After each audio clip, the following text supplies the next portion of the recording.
నమస్తే అండి. ప్రస్తుతం తెలంగాణలో రేవంత్ అన్న పరిపాలన విధానం మీకు ఎట్లా అనిపిస్తుంది? బాగుంది. అంటే ఏ విధంగా బాగుంది అంటున్నారు? ఎట్లయినా బాగుంది. ఎట్లా అంటే ఎక్కడ మీకు ఏ అంశం మీద నచ్చింది ఈయన పరిపాలన? అంతా బాగుందమ్మా. అంత బాగుంది. అంటే ఇప్పుడు ఉచిత బస్సు వల్ల ఉపయోగం ఉందంటారా లేదంటారా? ఉం? ఉచిత బస్సు వల్ల ఉపయోగం ఉందంటారా లేదంటారా? ఉంది ఉంది. ఏ విధంగా ఉంది? లేడీస్ బాగుంది. అంటే లేడీస్ ఎక్కువ ఎక్కడం వల్ల మగవాళ్ళకి సీట్లు లేకుండా చేస్తాంటారు? ఏం లేదు. ఏం లేదు.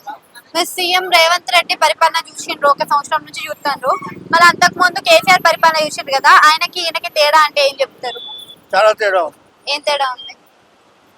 ఎట్లా చూసుకున్నా తేడా ఉంది. అదే ఏ విధమైన తేడా ఉందంటే అది చెప్పడానికి కష్టమే. అంటే ఇప్పుడు హైడ్రా అని ఒక సిస్టమ్ ని తీసుకొచ్చారు కదా, దానివల్ల ఆ, దానివల్ల యూజ్ ఉందంటారా లేదంటారా? ఉంది. ఏ విధమైన యూజ్ ఉంది? అది కూడా ఎట్లా చూసుకున్నా బాగానే ఉందమ్మా. అంటే ఇల్లు కూల్ చేయడం కరెక్టే అంటారు. అంటే కొన్ని చాలా ఇబ్బంది అవుతుంది. ఆ ఇబ్బంది కాకుండా చూసుకోవాలి. ఓకే. ఆయన బెస్టా ఈయన బెస్టా అంటే ఏం చెప్తారు? ఈయనే బెస్ట్. ఈయన బెస్ట్.